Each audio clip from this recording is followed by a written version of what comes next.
비가 많이 와서 오시는데 많이 불편들 하셨죠.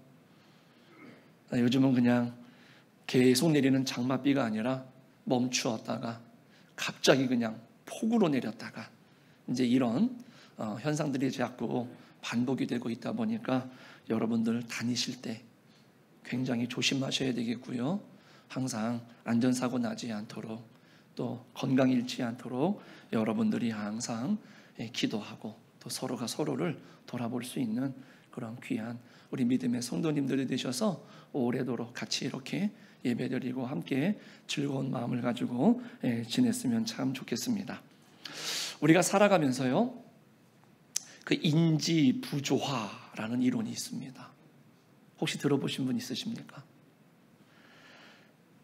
알고 생각하는 것들 사이에 괴리가 생기는 것을 말하는 겁니다.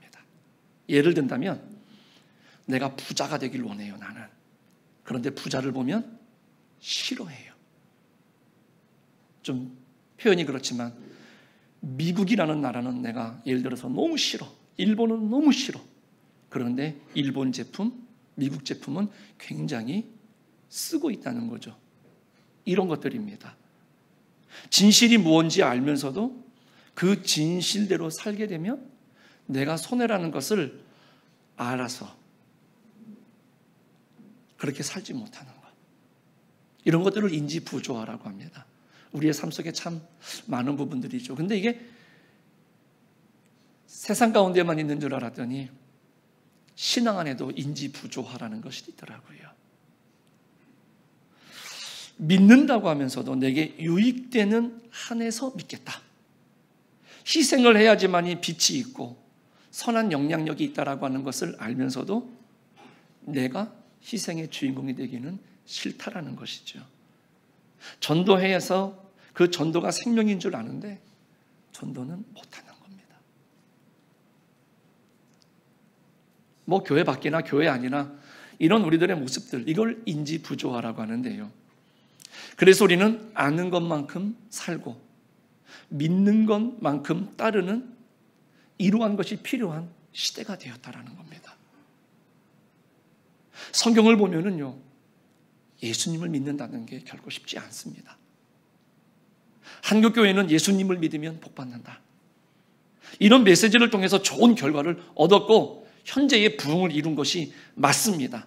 그리고 예수님을 믿음으로 말미암아서 복을 받는 거 맞습니다. 그런데 너무나 예수님 믿고 성공한 사람들의 이야기, 예수님 믿고 병 고친 이 사람들의 이야기가 너무 그 한국 강단의 주요 메시지가 되었다라는 것이죠. 하지만 여러분들 잘 생각해 보세요. 오래지 않은 시절에 보면 내가 예수님을 믿는 것 때문에 얼마나 많은 핍박과 고난이 있었습니까? 예배드리는 도중에 남편이 뛰어들어와서 머리채 잡아가지고 그 집사님, 권사님들 끌고 갔던 모습들, 예배드리는데 교회 학교 뛰어들어와가지고 애들을 데리고 가는 그런 부모님들, 또 젊은 시절에 아마 여기 어르신들은 예수 믿는 것 때문에 집 밖으로 나가지 못하고, 제가 아는 분 중에는요, 그 예배당이 아니라 연회당이라 그래가지고 당신 딸 머리 홀랑 자르셨던 그런 경험들도 있으시더라고요. 교회가 고난에 관한 메시지를 전달하고자 했던 것은요, 예수님을 믿는 것 때문에 고난을 당하는 사람들에게는 큰 위로가, 큰 격려가 됐기 때문에 그랬습니다. 그리고 물론 그런 고난이 한 영혼을 주님께로 돌이키는 도구로 사용될 만큼 중요한 가치가 있다라고 하는 것을 선언함으로써 그런 고난과 역경 속에서도 오늘 구원의 확신을 가진, 오늘 영혼을 위해서 우리가 그 믿음을 촉구하는 것을 강조하기 위해서 그 고난의 메시지가 많이 선포가 되어졌죠. 그런데 시대가 흘러서 90년대에 접어들면서 물질적인 풍요, 이것을 추구하는 것이 많은 사람들의 관심사가 되었던 겁니다. 그러면서 교회는 또 다른 메시지를 선포하기 시작을 합니다. 교회가 물질적인 그 축복에 예수님을 끼워 넣어서 좀 세상 말로 말하면 팔아먹기 시작을 한 겁니다. 시대의 변화에 따라서 다양한 적용을 시도하는 건 참 좋습니다. 그 결과는 그런데 우리가 다 같이 공통적으로 느끼고 있는 것처럼 교회와 복음의 본질을 훼손하는 그러한 모습들이 지금 우리들에게 나타나고 있다고 하는 안타까운 현실입니다. 오늘을 살아가는 신앙인들이나 교회 안에 다니엘과 같은 그런 믿음의 사람들이 세워지지 않는 이유가 무엇일까? 바로 이러한 것들이 혹 원인이 되는 것은 아닌가, 이런 생각을 한번 해보면서 오늘 예수 어렵게 믿읍시다, 이런 주제를 가지고 오늘 이 다니엘의 믿음을 한번 생각해보고 우리들도 다시 한번 하나님 앞에 우리의 믿음을 결단하는 좀 그런 시간들을 가졌으면 좋겠습니다. 오늘 본문의 내용을 보면 다니엘은 자신이 늘 하나님 앞에 기도하던 대로 하면 사자굴에 던져지게 되어 있습니다. 그렇다 그래가지고 한 달 동안 30일 동안 하나님 앞에 기도를 중단한다. 그렇게 되면 어떻게 될 것 같습니까? 이 다니엘의 상황 속에서는요, 아마 기도를 중단하게 된다라고 한다면 그의 대적들은 다니엘을 향해서 참, 나 그럴 줄 알았다, 위선자라고 손가락질을 할 것 같습니다. 그리고 너의 믿음은 지금까지 가짜 믿음이었구나. 그래서 너는 사기꾼일 수밖에 없는 거야. 이렇게 손가락질을 할 것 같아요. 자기 살 길 찾느라고 지금까지 섬기던 하나님을 그렇게 쉽게 포기하는 사람이라고 한다면 어떻게 이 나라의 정치를 그런 사람에게 맡길 수 있겠습니까? 라고 하면서 다니엘을 손가락질하고, 그러니까 너는 당연히 그 총리의 자리에서 내려와라, 이렇게 오늘날로 말하면 공격하지 않을까요? 다니엘은 지금 앞으로 가도 뒤로 가도 올무에 걸릴 수밖에 없는 그런 처지입니다. 그렇게 완벽한 올무를 설치한 다니엘의 대적들은요, 아마 기쁨을 주체하지 못하고 있었을 겁니다. 그런데 여러분들, 이렇게 완벽한 올무에 오히려 이 사람들이 걸려야 되는 것 아닙니까? 라고 하는 생각이 드는 이 느낌은 무슨 이유에서일까요? 그것은 다니엘이 그런 올무에 걸려서 희생을 당해야 할 사람이 아니라고 하는 그런 믿음 때문 아니겠습니까? 그런 올무에 걸려야 할 사람은 바로 그 비열한 음모를 꾸민 사람이어야 된다라고 하는 그 당위성 때문에 오늘 이 다니엘이 진퇴양난의 위기에 있을 때에도 우리들의 마음이 안타깝고, 왠지 모르게 다니엘이 아닌 그 다니엘을 힘들게 했던 그 대적들이 결국에는 심판을 받아야 되지 않겠느냐라고 하는 마음이 오늘 우리 마음에 드는 것 아니겠습니까? 자신의 교회에 자신이 넘어가는 사람이 어디 한둘입니까? 우리 사랑하는 성도님들, 하나님을 믿는다라고 하는 것, 이건 목숨을 걸어야 할 만큼 어려운 일이 되어져서 지금 다니엘 앞에 다가왔습니다. 그럼에도 그는 왕이 그 조서에 도장을 꽉 찍은 것을 알면서도 집에 돌아가서 늘 하던 대로 예루살렘을 향해서 열린 창에서 닫지 않았습니다. 줄이지 않았습니다. 하던 대로 하루에 3번씩 창문을 활짝 열어놓고 하나님 앞에 기도했습니다. 그렇게 기도하면 내가 즉시로 사자굴에 던져진다 라고 하는 것을 알면서도 그렇게 했습니다. 만일 다니엘이요, 그러한 사연을 모른 채 기도했다라고 한다면 이해가 되죠. 하지만 그렇게 행동을 하게 되면 내가 어떻게 될지를 아는 이 다니엘은요, 알고도 그렇게 행했습니다. 이게 진정한 믿음 아닙니까? 우리의 믿음에는요, 인식 그리고 의지가 동시에 따라와야 됩니다. 그렇지 않으면 그 믿음을 자신의 믿음이라고 할 수가 없는 거잖아요. 어쩔 수 없이 드려지는 예배, 어쩔 수 없이 드리는 헌금, 누군가의 시선을 의식해가지고 지내는 신앙생활하는 모습들, 과연 이런 것이 믿음으로 하는 것이냐? 라고 우리가 질문해 볼 수 있지 않겠습니까? 하나님께서는 이사야 1장 11절에서 이런 말씀을 하십니다. 너희의 무수한 재물이 내게 무엇이 유익하뇨? 나는 숫양의 번제와 살찐 짐승의 기름에 배불렀고 나는 숫송아지나 어린 양이나 숫 염소의 피를 기뻐하지 아니하노라 말씀하십니다. 이러한 하나님의 말씀에 다윗이요, 그 시편 51편 12절에 이렇게 고백을 합니다.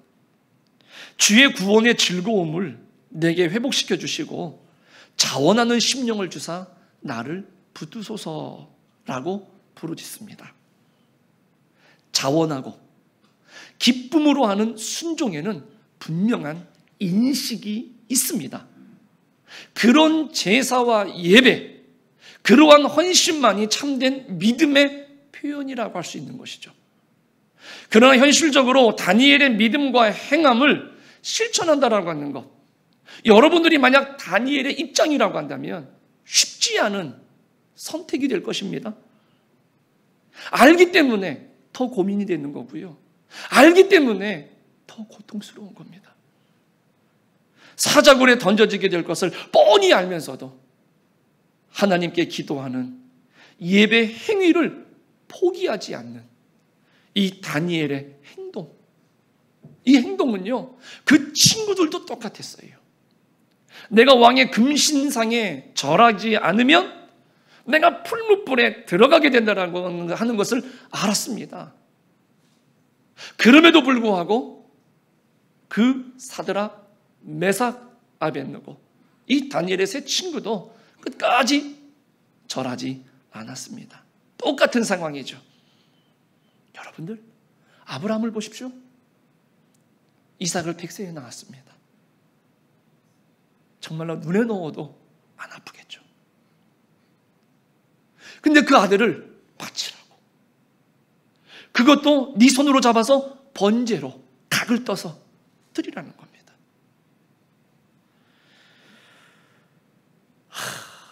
하나님, 어찌 이럴 수 있습니까?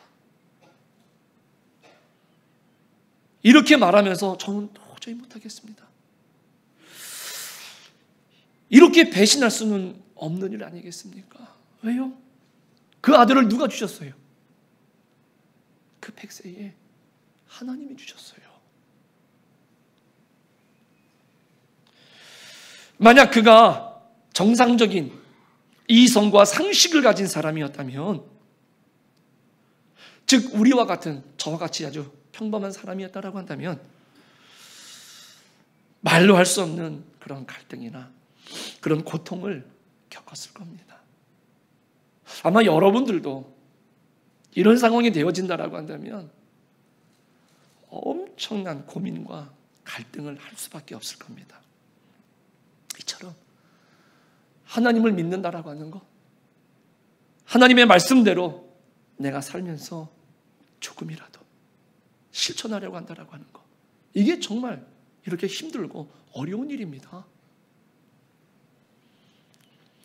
그래서인지 오늘을 살아가는 우리 그리스도인의 모습에는요, 저부터도 뭔가 좀 부족한 게 있어요. 많은 신앙인들이 예수님을 너무 편하게, 또 너무 쉽게 믿고 있다는 겁니다. 말하자면 예수님 때문에 내가 치열하게 겪는 그런 몸부림이 없다라는 것이죠. 내가 예수님의 말씀대로 살아가려고, 예수님의 가르침대로 내 삶에서 실천하고자 그렇게 살아가려고 하는 몸부림이 너무 많이 부족하다는 것이죠. 불과 한 세대 전만 해도요, 신앙생활을 하는 데 있어서 가장 큰 핍박의 이유가 뭐였느냐면, 우리 어머님들은 아시겠죠. 제사입니다.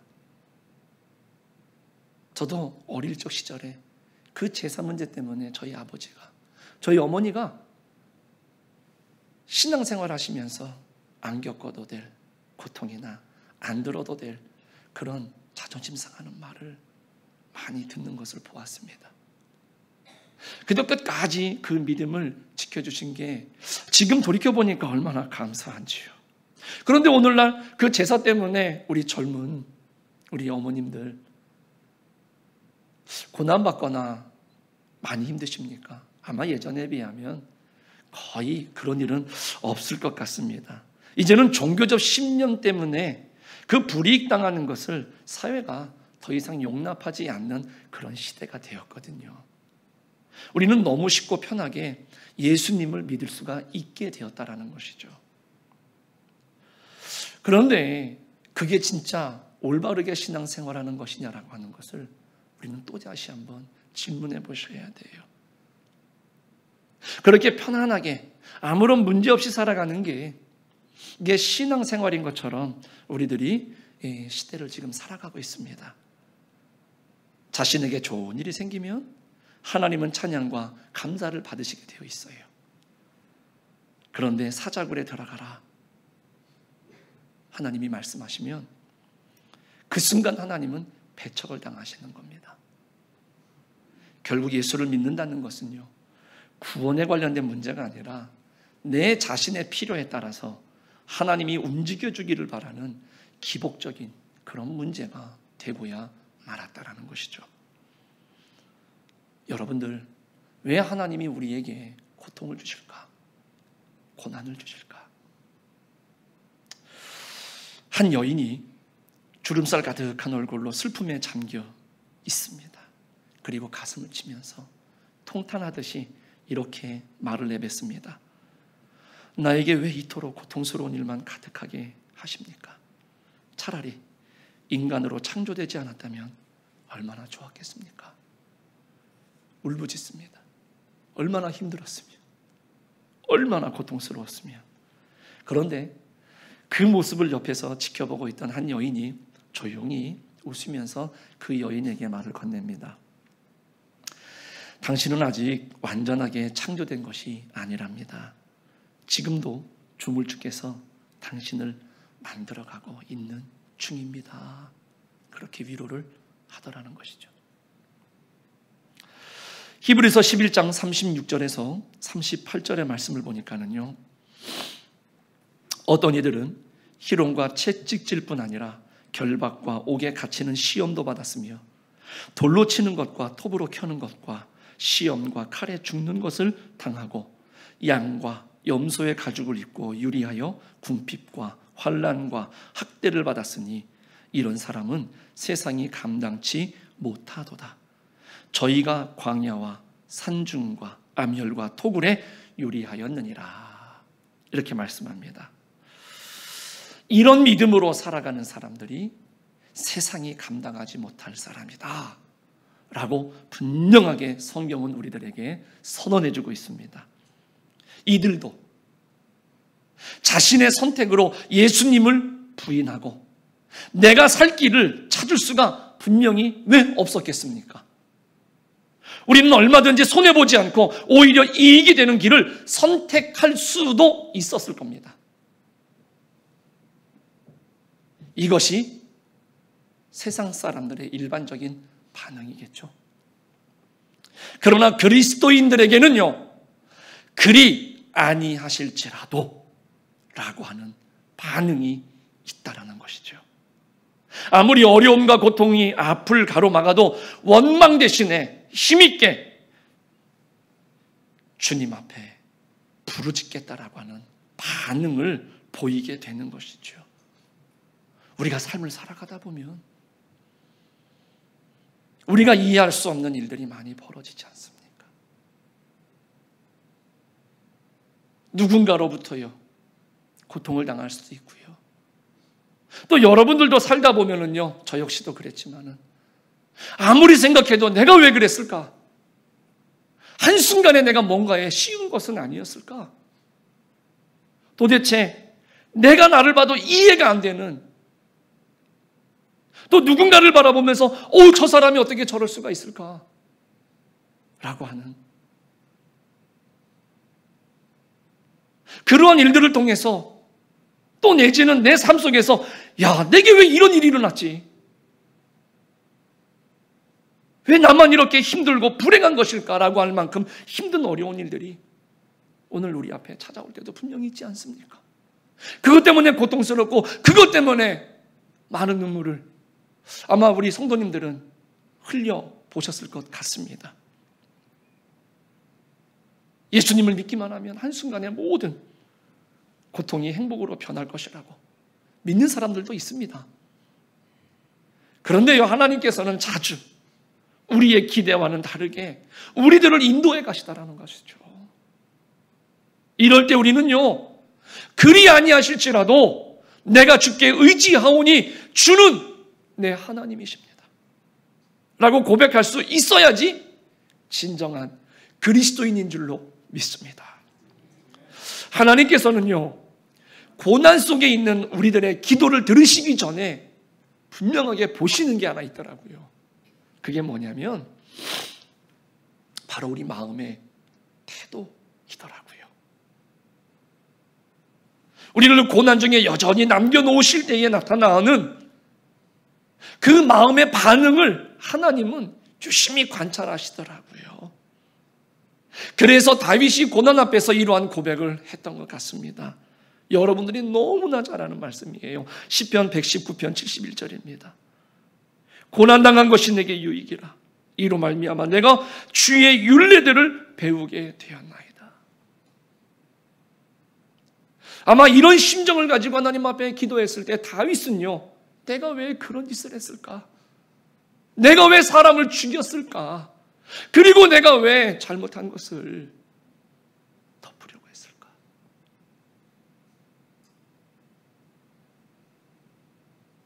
그런데 하나님 앞에서요, 그는 고백하는 겁니다.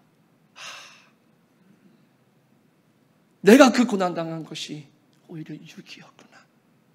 내가 그것 때문에 정말로 평생 하나님 앞에 주의 말씀이, 주의 율례가, 주의 법도가, 주의 말씀대로 살아야 하는 것이 이런 것이구나라고 하는 것을 그는 정말로 깨달았기 때문에 그것이 유익이었고, 그 다음부터는요, 이 다윗은 하나님 앞에 너무나도 성실하고 정직하게 살아갈 수 있는 그런 사람으로 변화가 되어진 것이죠.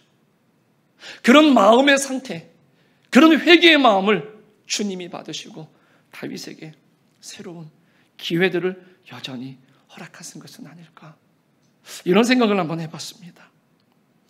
결국 고난이라고 하는 것은요, 오늘 지금 우리들이 가지고 있는 생각, 우리들이 가지고 있는 이 신앙의 상태에서 좀 방향을 좀 바꾸는 것이 어떻겠느냐 라고 하는 신호가 아니겠는가.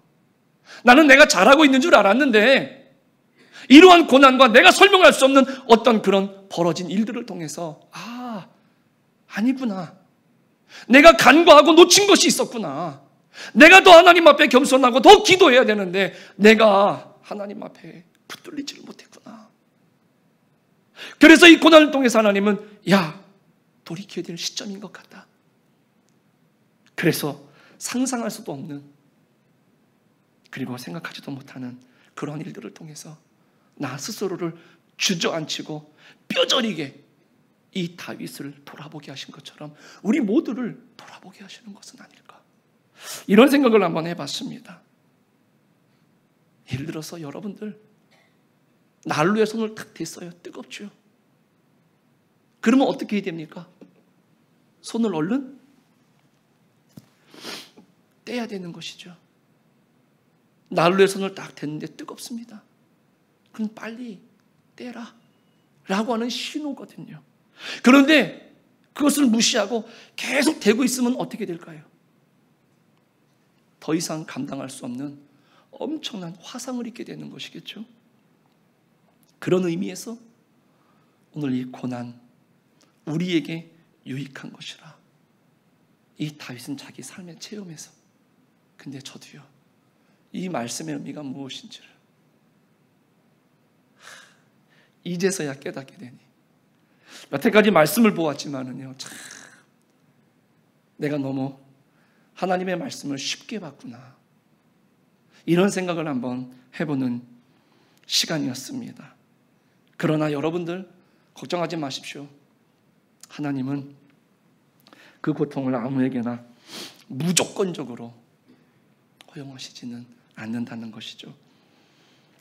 기독교 역사 속에 예수를 믿는다는 것 때문에 목숨의 위협을 하는 그 사탄의 방법이 있었습니다. 많은 순교자들을 기독교 역사 초기에 보면 많이 배출했죠. 그러면 사람들이 무서워서 예수를 안 믿고 포기할 줄 알았는데, 오히려 내가 예수냐 죽음이냐를 선택할 때 많은 신앙의 선조들은요, 그 죽음을 선택했습니다.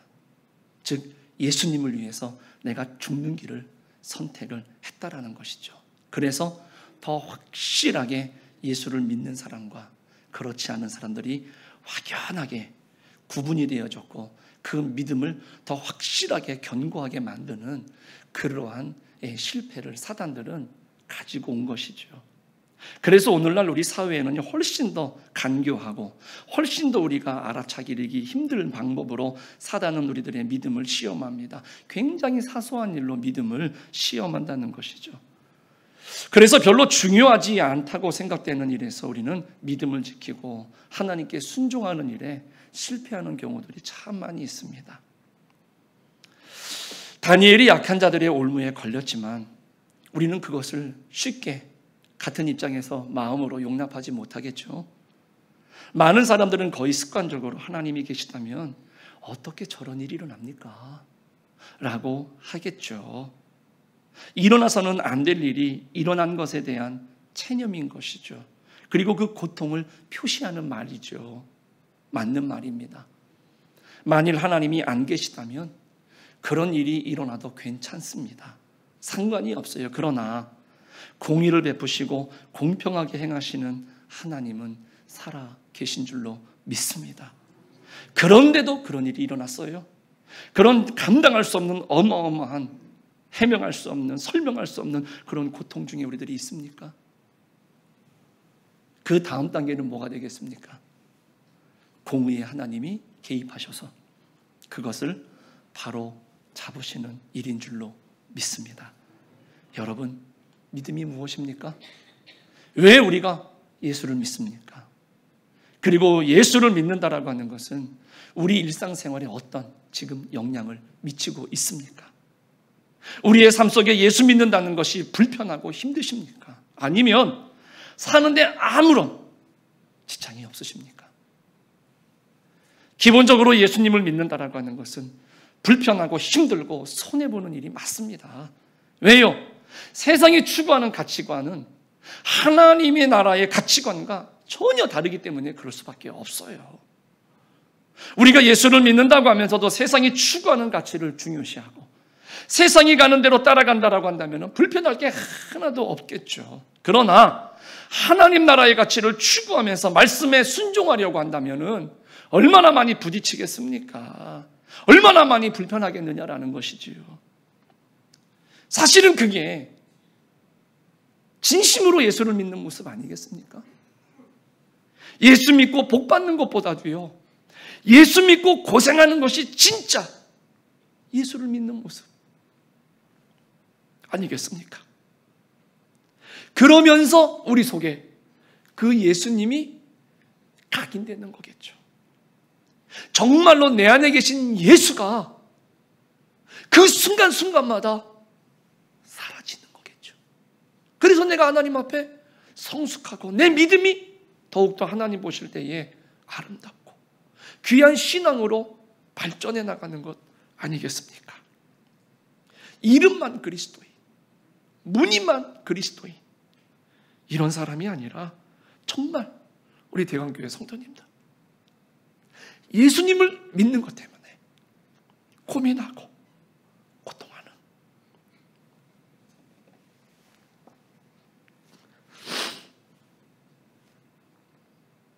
그런 여러분들의 믿음을 보여주시기를 간절히 부탁합니다.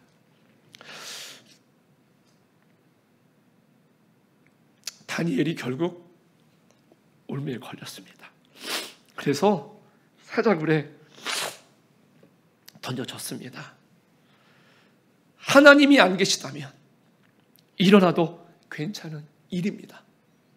그런데 하나님은 분명히 계신 줄로 믿습니다. 그렇다면 다시 말씀드리지만 일어나서는 안 되는 일이 일어난 거예요. 그 일은 공의의 하나님께서 반드시 돌이켜져야 되는 부분이죠.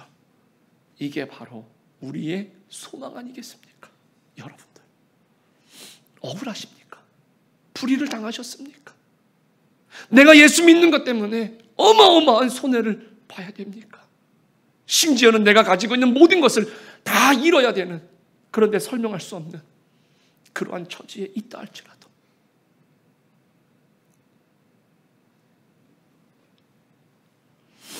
그것은 반드시 어떤 방법으로든지 간에 돌이켜져야 된다라고 하는 것.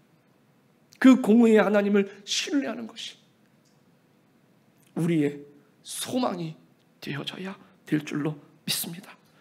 우리가 사는 세상이 암울하고 소망을 둘 곳이 없는 곳으로 다 변했다 할지라도, 의인이 슬퍼하고 고난을 당하는 곳이라 할지라도 우리가 소망을 잃지 않고 끝까지 믿음을 지키면서 의를 위해 싸워야 할 이유가 바로 이것입니다. 그런 소망과 믿음으로 악하고 삐뚤어진 세상을 고치고 바로 잡는 데에 참여하고 앞장서는 그런 성도가 바로 우리 대강교회 성도님들이 되시고, 우리 성도님들을 통해서 많은 세상이 아직 살만한 세상이구나, 하나님은 계시구나 라고 하는 것을 여러분들에게, 여러분들을 통해서 증거될 수 있는 여러분들의 삶이 되시기를 주님의 이름으로 간절히 축복합니다.